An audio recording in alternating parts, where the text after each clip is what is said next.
Maya Angelou mengatakan bahwa kata-kata itu memiliki makna lebih dari apa yang tertulis di atas kertas.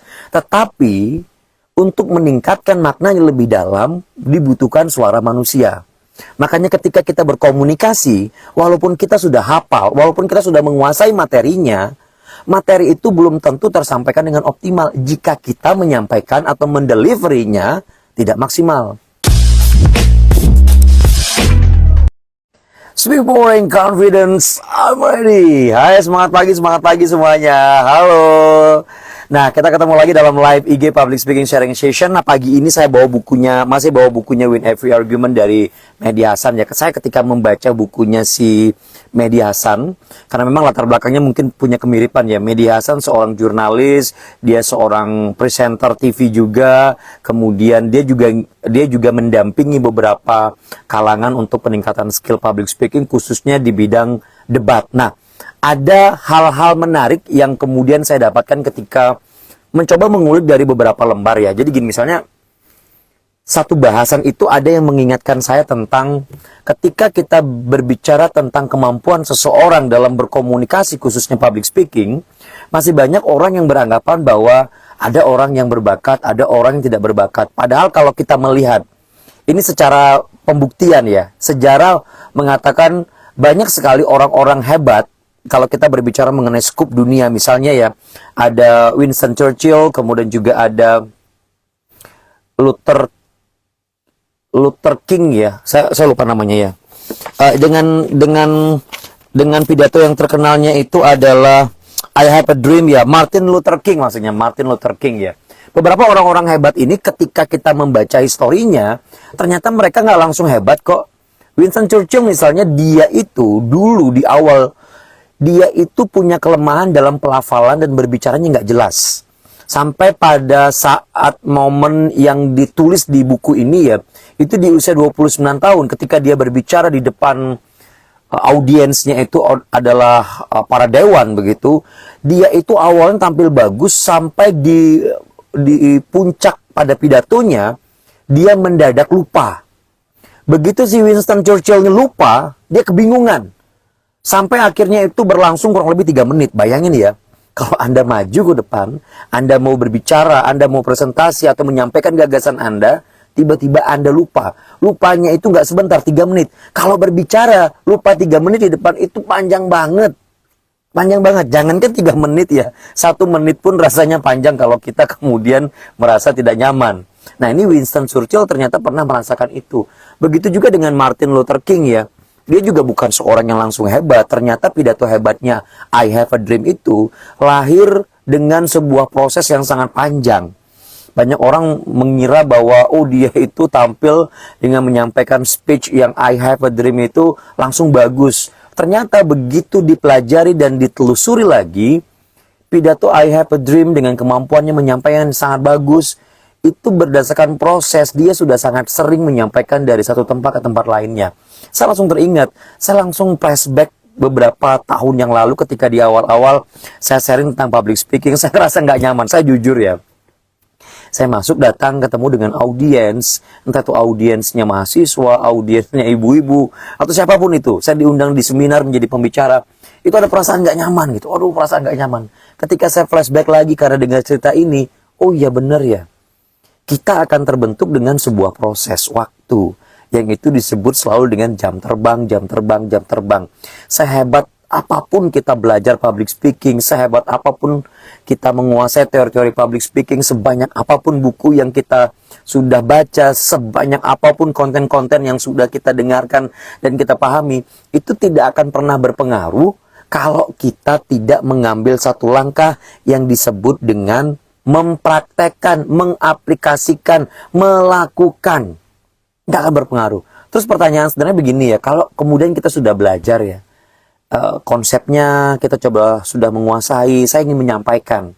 Ya memang sebelum-sebelumnya kita sudah sering bicara tentang vokal, visual, verbal, itu sangat sering ya. Tapi ada hal yang sederhana yang pagi ini ingin saya sharingkan kalau kita berbicara tentang bagaimana saya melatih diri saya kalau saya mau tampil berbicara di depan umum dengan hal yang sederhana. Teman-teman, pagi ini dalam live IG Public Speaking Sharing Session pagi ini, saya mau menyampaikan 3 langkah sederhana.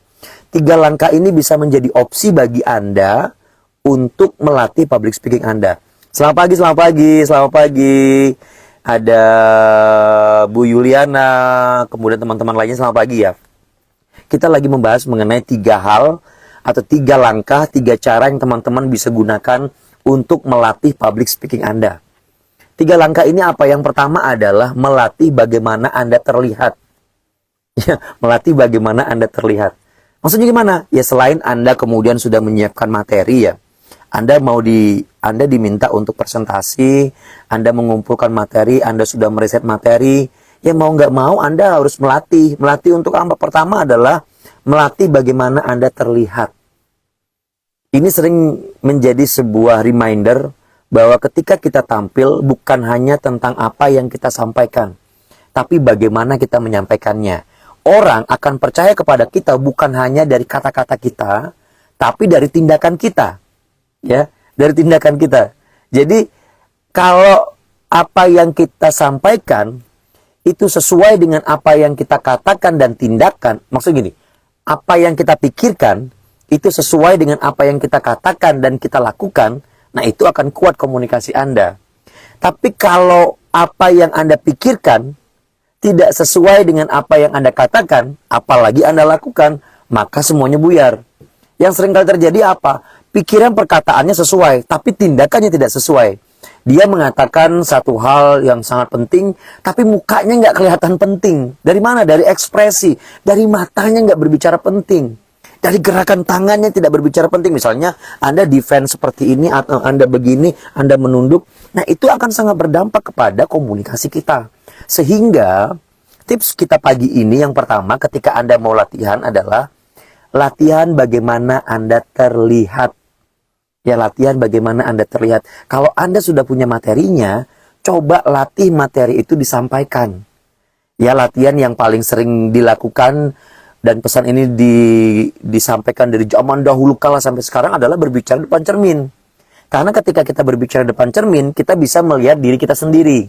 Wajah kita, ekspresi kita, pandangan mata kita, gestur kita. Kemudian di zaman sekarang ditambahkan berbicara depan cermin itu tambahkan dengan berbicara depan kamera dan direkam. Ketika itu kita lakukan, kita bisa melihat perspektif seperti yang audiens kita lihat kepada kita. Apalagi sudah direkam. Di awal-awal kalau Anda merasa nggak nyaman, ya itu wajar. Semuanya kalau kita belum terbiasa ya nggak nyaman. Saya juga kalau nggak terbiasa live IG seperti ini saya nggak nyaman. Maka setiap hari saya live IG untuk apa? Agar saya terbiasa dan saya selalu merasa nyaman ketika berbicara depan kamera. Kan sederhana. Ya sederhana. Nah itu yang pertama. Latih bagaimana Anda terlihat. Apapun momen Anda untuk berbicara dilatih. Lihat lagi. Oh cocok nggak ya? Kalau nggak cocok dibaikin di mana ya?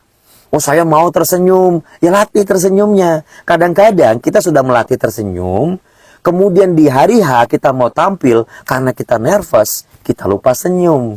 Makanya kita perlu membiasakan ini, agar kebiasaan senyum itu masuk sampai di alam bawah sadar, atau bahasa sederhananya adalah menjadi sebuah habit. Kalau sudah menjadi sebuah habit, kita nggak mikir, itu sudah keluar dengan sendirinya. Itu sederhana ya.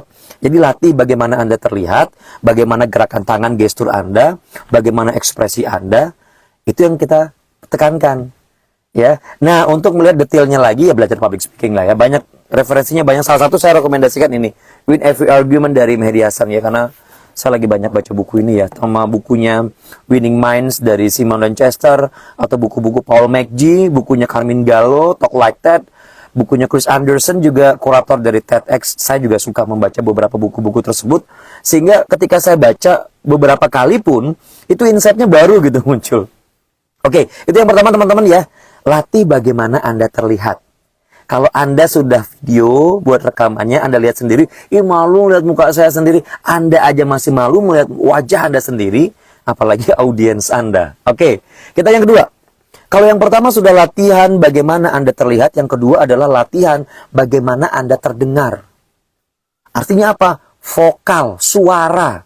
Saya ada mengutip di sini apa yang disampaikan oleh seorang seniman besar ya, penyair dan penulis besar bernama Maya Angelou ya, yang mengatakan begini, ini menarik, ini penting banget nih, dalam banget maknanya gini.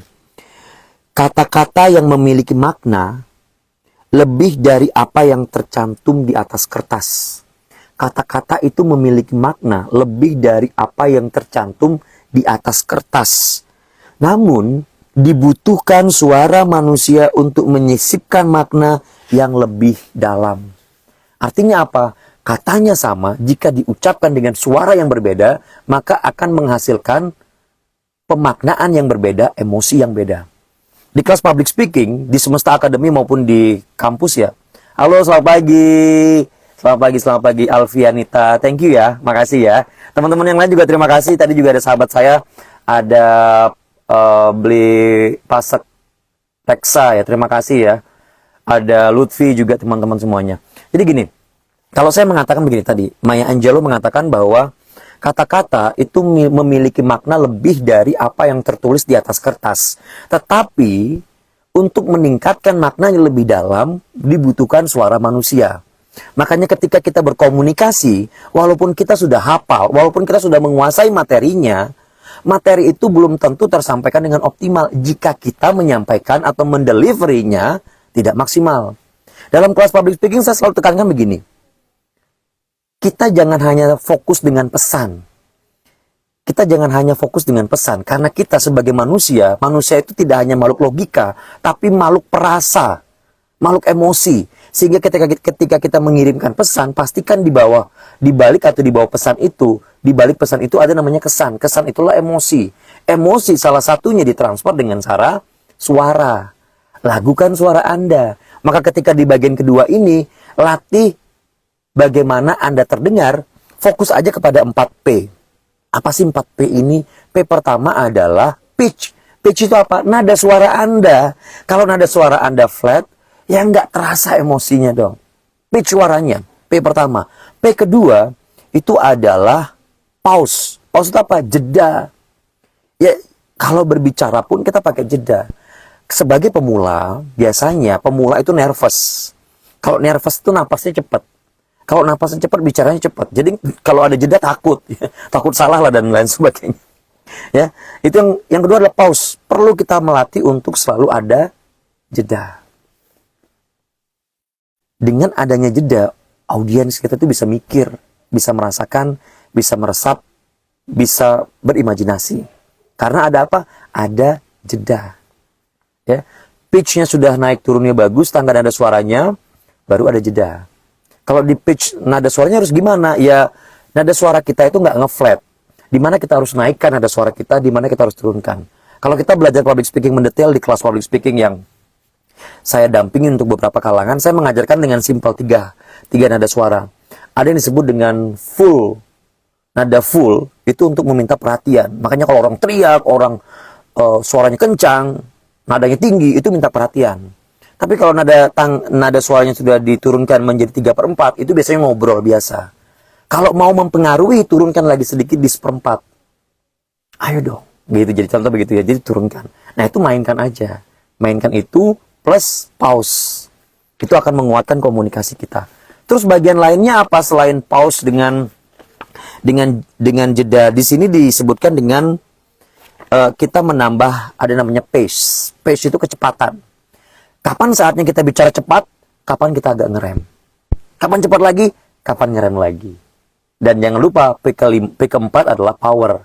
Kita perlu power, jangan lemes banget gitu dong. Kalau Anda lemes, ngomongnya nggak bersemangat, maka audiens yang mendengarkan Anda juga tidak semangat. Kenapa? Because enthusiasm is contagious. Karena antusiasme itu menular. Dari apa? Dari suara juga. Ya, jadi kedua itu ya, latihan bagaimana Anda terdengar. Artinya suaranya. Dan yang ketiga yang perlu kita perhatikan adalah latihan mengatur waktu. Kalau Anda diberikan waktu bicara 3 menit, ya 3 menit. Jangan panjang-panjang lagi mintanya. Oh, karena materi saya banyak banget nih, jadi saya minta waktu 30 menit lagi. Ya, akhirnya kita mengorbankan orang lain. Atau kita berbicaranya panjang lebar, bertele-tele, itu membuang-buang waktu orang. Kalau panjang lebarnya padat dan orangnya juga masih antusias mendengarkan Anda, it's okay. Makanya dalam kelas public speaking kita selalu bicara mengenai 3T. 3T itu apa? Teratur, terukur, dan terstruktur. Teman-teman terima kasih ya. Kita ketemu lagi dalam live IG Public Speaking Sharing Session dengan bahasan-bahasan yang lainnya. Speak with power and confidence. I'm ready. Bye-bye.